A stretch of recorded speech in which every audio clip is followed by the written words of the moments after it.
Hi everyone, welcome back to this series of PMP practice questions. If you've been following from the beginning of the PMBOK Guide 7th edition questions, we've done a whole bunch of questions so far, more than 130 I think. Really great way to prepare for your PMP exam because we go through the wrong answers and the right answers, we figure out the reasons why behind each one, and it's just such a great way to help you pass your PMP exam. We've got 10 more scenario-based questions, let's get into them. Question 1. You're working on an Agile project where your project team have raised multiple risks to project delivery. Some of these risks may impact your cost and schedule significantly. Your program manager asks you to manage them using a risk-adjusted backlog. What will you do next? Okay, looks like this is just a question about a risk-adjusted backlog. So what is that? It's where we take our risks and we place them into our backlog of work and we prioritize them against all of the other items as well. So make sure that we end up doing them in the sprints as we're going along on our work. So it's not just normal work, now we include risks as well. It's risk adjusted, we're including risk in our backlog. Let's see what we've got here. Adjust your risk register to include the work not completed if the risks are triggered. I think no backlog in there, so we'll say a no. Adjust your backlog velocity. Ooh, close. We've got that nice word, but velocity doesn't really match, so that your end date is not impacted by the raised risks. So we're not really looking at the velocity here, how much work we can complete. It's more, can we place this risk and get that done as well as other items in as part of our work. Gather risk mitigation responses from your retrospectives and assign them to an owner. I think that's close, but I see probably the best one here. Place at least one risk response, so that's those risk responses. It's good to have, but we want to work on them as well. We place them in each sprint in an Agile project to manage and close. So now they're in our backlog, they're going into being worked on, and that becomes our risk-adjusted backlog. I think probably out of all of these, that's probably the best one, definitely Agile-centric. So let's go with answer D. Okay, a risk-adjusted backlog is a backlog that includes work and actions to address threats and opportunities. So even though we're sort of putting those into each sprint, it sort of has to be in the backlog first. So I think that's still appropriate. We've got page 185, risk-adjusted backlog in the PMBOK Guide 7th edition. A great way to start us off. All right, how did you guys go with that one? Let's see what we've got next. You are delivering a project to a functional area in your organization. The project is highly complex and there are many risks to project delivery. The functional manager would like to see the biggest risks that are assigned to her. What will you do next? Okay, so risks, who are they assigned to? What do we do? How do we figure that out? Is it the risk-adjusted backlog? Maybe if they're, the risk user stories or cards, maybe they're assigned to someone and they're placed in the sprint. Potentially, but what about all the other ones? Well, in the backlog as well, that could work. Let's put a maybe for that one for now. Show the risk register. I think that's probably the one. It doesn't say we're on an Agile project specifically as well. So risk register will have the risks, their responses, and the stakeholders, the people who it's assigned to. So all of the information basically, it's the whole register of all of the risks and that information. That's probably going to be our one, I think. It has all the information we need. Show the risk management plan. That's the risk process. So how are we gathering and managing risks? Show her the qualitative risk assessment. That is our impact and likelihood. And we put the impact and the likelihood together and we get ourselves a qualitative risk assessment. I think that's not going to give the information that we need, but the best one, between these two, they're both good, not specifically an Agile project. Best case scenario, risk register, I think. Answer B, fantastic. A risk register is a repository in which outputs of risk management processes are recorded. So information can include the person responsible for managing the risk, the probability and impact. So we've got this in there as well, which is good. Planned risk responses and more. So all of the information that we do need. Page 185 under risk register in the PMBOK Guide 7th edition. Looks like we're working through artifacts, so there is a section in the PMBOK Guide 7th edition that has just the artifacts that you'll use on a project as well. So I think we might be working through some of these by the looks of it, and that was pretty good. There we go, risk register, now we know. All right, how did you guys go? Let's get into the next question. Your project has been in progress for the past 6 months. Someone you have not met before approaches you and says they've not been engaged sufficiently, even though he believes his team is highly impacted by the change. Okay, so we've got high impact, so impact and potentially, I'm not sure about the influence, but we'll soon find out. Either way, if it's a high impact, we definitely want to help and manage those people closely and work with them closely. He advises he may block the project as a result. Okay, and that can happen, and that's not good. What are we going to do next about this? It's stakeholder engagement is so important for that reason, because things can go wrong when we're not engaging properly. Perform stakeholder engagement assessment with your stakeholder. Okay, well, that's pretty good. That's what we do here. So yes, I think that's a pretty good answer. Let's see what else we have just in case. Add him to the stakeholder register, including his salary and interest information. I don't know about salary. I don't know about interests either. I think that's a little bit of a funny answer, that one. Stakeholder register I like. So let's put a no. I see there's another stakeholder register.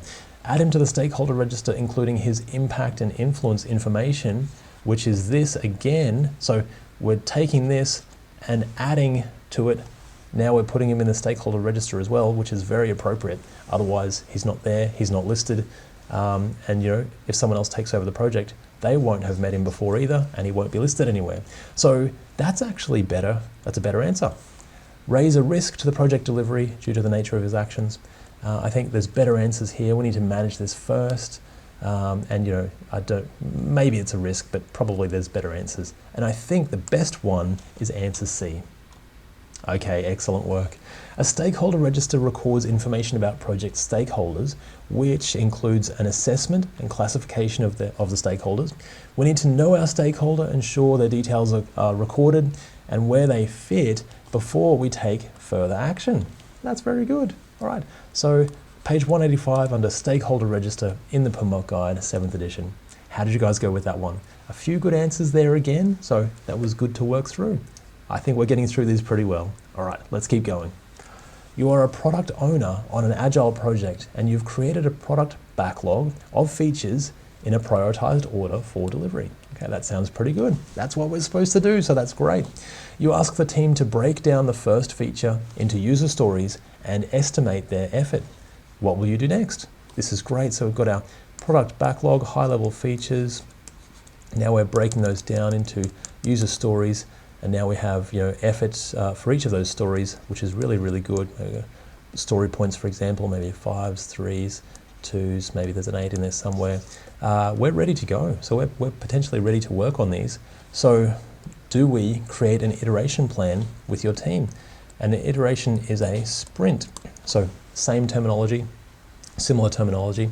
So a sprint plan with your team, we take all that information, we place as much as we can in the sprint to match our velocity or how much we think we can do. I think that's actually really good. That's a great answer, that one. So let's see what else we have. Create the product roadmap with your team. That's part of the product backlog, but just put on a roadmap. When do we think it's coming out? Similar to a Gantt chart sometimes, or a schedule. But we've already passed that, so we're now breaking it down into user stories. I think we're past that stage. Perform a sprint review. That's where we demonstrate the items, so we're not there yet. Begin daily stand-ups with your team, and I think we can't do that until we plan the sprint. So let's go with answer A. Excellent work. All right. An iteration plan is a detailed plan for the current iteration. It usually matches the estimated work for the sprint to the average sprint velocity. So if we think we can get 40 points done, or that's the average over the past 5 sprints, then we put 40 points worth of cards into the upcoming sprint, and we try and get that done, you know, in the upcoming sprint. So items from the product backlog are broken down into user stories and placed into upcoming sprints. Page 186, plans iteration plan in the PMBOK Guide, 7th edition. Wonderful stuff. All right, and we're nearly halfway through, guys. You're doing an amazing job. How did you go with that one? Lots of Agile terminology there, lots of Agile ways of working. Pretty good stuff. We're getting pretty good at it, I think. All right, what have we got next? You have worked with your project customer to create a list of features that will bring the most value to them. Excellent. These guys are just doing so great. High value, that's what we want. That's exactly what we want. So good times. They would like to see when some of this value will be delivered and the expected outcomes of each. What will we do next? Okay, great. How do we do this? So we're doing on the right track, that's at least. Show the features at the next sprint review so the customer can see what they look like. I think we're probably more after a schedule or a product roadmap here, I think. We can demonstrate it, but we need a future view as well. So let's put a no for now. Place the features on a release plan and show this to the customer. That could work. Yep, release plan. I think that's appropriate. That's basically or similar to what a product roadmap is anyway. It's going to come around here, release here, release here. I think that's pretty good. Check the features against the velocity chart to see when they might be delivered. I don't think that's necessarily, potentially, but that can change. I think in Agile we have a high level view with the product roadmap more, so that release plan I think is more appropriate. Maybe this will be an input into that release plan potentially. So it's pretty good, but not the best answer. Place the features into the next sprint plan and show this to your customer. Okay, but what about all the future stuff as well? So, again, not too bad, but not the best answer. I think let's go with the release plan so we can get that forward view. Let's go with answer B. Okay, excellent work. This release plan sets expectations for the dates, features, and outcomes expected to be delivered over the course of multiple iterations. Page 186 under Plans, Release Plan in the PMBOK Guide, 7th edition. All right, that was really good. We're really getting through those plans and artifacts as well, so we're certainly going to learn a lot about those. And also, you're halfway through this little section, so we've done amazing. Good job, guys. Let's keep going. You're in the planning stages of your project where you need to find out exactly what the project customer needs so you can find a solution and make it happen. Your business analysts are new to their roles and they're not sure what their process will be. What will you do next? So we need to find out exactly what the customer needs, their requirements, and our business analysts who would usually help extract those requirements, gather those requirements from the customer or work with them to figure them out. What's the process for them to do that? So how do they actually do that? We need a plan. So we need a requirements management plan, I think. So ask the business analysts to begin writing user stories. So not just yet, we need that process first. Create the project management plan to outline how the project will be delivered. I think we need to get more specific than that. It'll actually go into the project management plan. So I think that's what we're after. Work with the business analysts to create a requirements management plan. And that also could be, sometimes this is called the business analysis plan as well. So how are we managing requirements? How are we going through our process as part of matching requirements to scope, all of those things? I think that's probably a pretty good answer, that one. Create a work breakdown structure on the project scope. So now we're breaking it down. Yes, that's a good process, but that just might be one process out of many different things that we have to go through for our requirements. So I think for our purposes, let's go with answer C. All right, great work. The requirements management plan is a component of the project management plan that describes how requirements will be analyzed, documented, and managed. Page 186, requirements management plan in the PMBOK Guide. Wonderful stuff. All right, so we're really getting through those, figuring out what to use and when. This is pretty good. And of course, direct from the PMBOK Guide, so really good way to study. All right, how did you guys go? I think that was pretty good, and now we're down to the last 4 for this section, so let's keep going. You're doing great. You're working on a new software application with a lot of complex interdependencies. The senior user providing and testing most of the requirements is concerned that some of those dependencies will cause errors upon release if they're not checked thoroughly. What will you do next? Okay, senior user is doing a lot of the testing. Interesting. And so we've got requirements and interdependencies, and that they're going to cause errors when the product is released. Okay, wow, there's a lot of information here, so potentially a lot of things we could do. Ask the senior user for a written list of all his requirements, then check if they're included in the project scope. Is that going to figure out the dependencies or help manage the testing? I'm not sure. Probably not. Let's put a no for now. Raise a risk on the software complexity with the project team? Maybe. And then we can manage that. Let's put a maybe for now. Create an affinity diagram with the senior user where we're grouping things together as per their affinity to each other. So, I don't think that's really appropriate here. We've got complex risks and interdependencies. This could show some things that are, have an affinity to each other. So that, that's another maybe as well. Review the test plan with the senior user. Okay. Well, you know what? Like everything, all of this goes into the test plan. So, the requirements to the test cases and the acceptance criteria.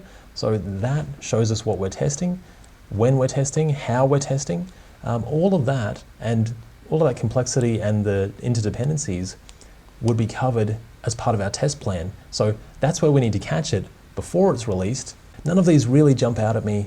Risk is okay, affinity is fine, but test plan is probably the best, I think, for us. Let's go with answer D. Okay, excellent work. A test plan is a document that describes the deliverables that will be tested, tests that will be conducted, and the processes that will be used in testing. It forms the basis for formally testing the components and deliverables. Page 186 under Plans, Test Plan in the PMBOK Guide 7th edition. Another plan for us to check out, but pretty good, actually good information to have as well. We're definitely going to be able to use that in the future. How did you guys go with that one?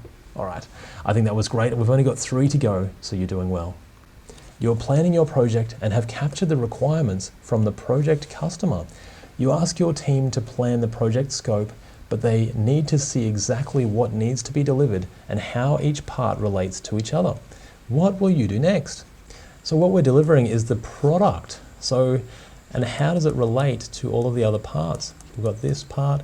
I think it's probably a breakdown. So a breakdown structure, potentially. So create a product breakdown structure with your team. That could definitely work. Now this piece is related to this piece over here, etc. So it could be good. Create the requirements traceability matrix with your project team. That's the requirements to the scope, into testing criteria and into deliverables as well. So that's not too bad, but how does it relate to each other part? We're not sure, so probably not the best one. Create the risk breakdown structure with your project team. Similar but not as good. Create the scope management plan with your project team. That's the process of how we're going to manage the scope, not necessarily how it relates to each other. So I think for our purposes, the best one is the product breakdown structure, and that will show the sort of dependencies and how everything interrelates. Let's go with answer A. Okay, excellent work. A product breakdown structure is a hierarchical structure reflecting on a product's components and deliverables. It provides an exhaustive hierarchical tree, and I hope I've said that correctly, structure of deliverables that make up the project, arranged in whole part relationship. So whole to a parts, or to the parts. And we've got page 187, product breakdown structure in the PMBOK Guide 7th edition. That was pretty good. All right, how did you guys go with that one? I think we're definitely getting there. I think getting through these a little bit faster, I think maybe we're getting better at this. So this is pretty good. And we've only got 2 to go, so you're doing great. You have just finished breaking down the scope with your project team that will meet your customers' requirements. Your program manager wishes to control the scope, the project scope. Control the project scope. So any changes go through the proper process.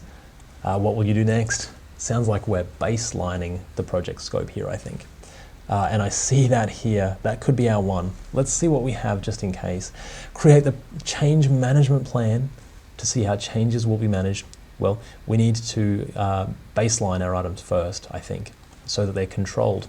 And also baselining the project scope and noting it in the configuration management plan so that it's a baselined item. I think that's actually really, really good. So yeah, let's see what else we have. Create the scope management plan with a rule minimizing changes. That's the process of scope management. But we need to know what is the baseline, what does it look like?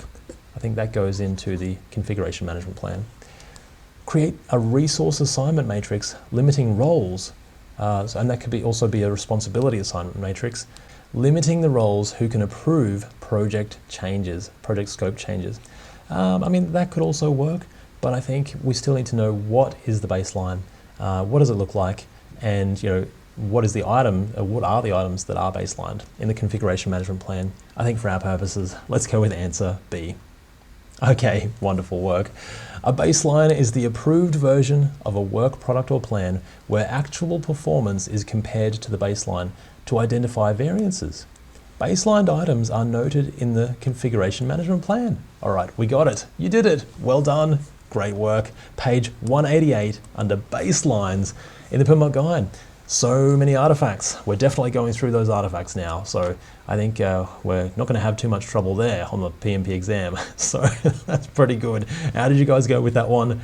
But more importantly, we got it. We're done. We've nearly done the 10 questions. We're up to the last one. So you've done a great job. And it doesn't look too tricky either. So amazing work. You have planned and begun the current sprint where the project team have committed to delivering and releasing a particular feature. You need to see how the team are tracking towards their sprint goal. What will you do next? How are we tracking towards our sprint goal? I think I know where we're heading here. The Kanban board, we could do that. So Kanban board, cards, that's actually not bad. You can see it. Is there a better answer though? Team velocity chart. Velocity chart shows usually previous sprints and what we said we could do versus what we did. Then the next sprint, what we said we could do versus what we did, what we said we could do versus what we did. So that's our velocity. So, and maybe it's 50 points, maybe it's 45 here, for example. So measured in velocity usually. But for that purposes, how we're tracking towards the goal, not really. It's used to measure other things. You review the sprint burn down chart. I think that could be quite good. So we've got all of the items in our goal up here. From here to the end of the sprint is a straight line, and then this is how we actually complete the items, and maybe we've got a bit of a break, and then we finally get there at the end. So the sprint burn down chart is a burn down of all of the items as we complete them. I think that's probably going to be the one. Perform a sprint review with the team. So the sprint review shows what we have completed in the sprint, and we demonstrate to the customer. But for our purposes, I think the best answer, let's go with answer C. Okay, wonderful work. A burn down chart is a graphical representation of the work remaining in a time box, for example, an iteration or a sprint of 2 weeks. It compares the ideal trend with the items actually completed. Like we said, a sprint review demonstrates what was created during the sprint once that sprint is complete.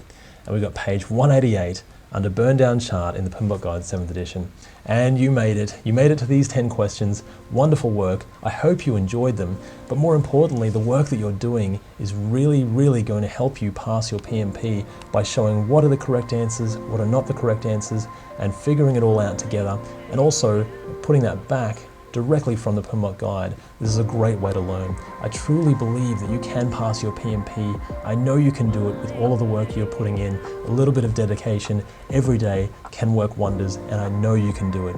I hope to see you in the next video. Bye for now.